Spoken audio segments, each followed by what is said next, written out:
ሰዎች የተናገረው ነገር ነው። ቲክቶክ ላይ የምታለቅሱ ሰዎች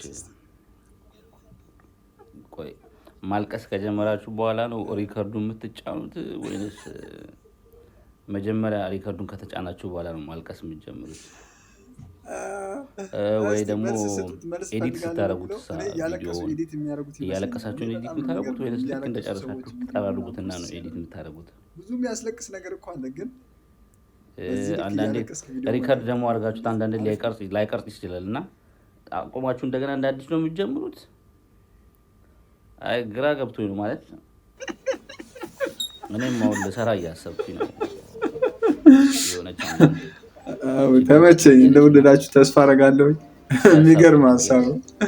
እስቲ አድርሱላቸው እንደዚህ እያለቀሱ ምናምን ቪዲዮ ለሚሰሩ ሰዎች ይህ መልእክት ለነሱ ነው። ይመች ብራዘር።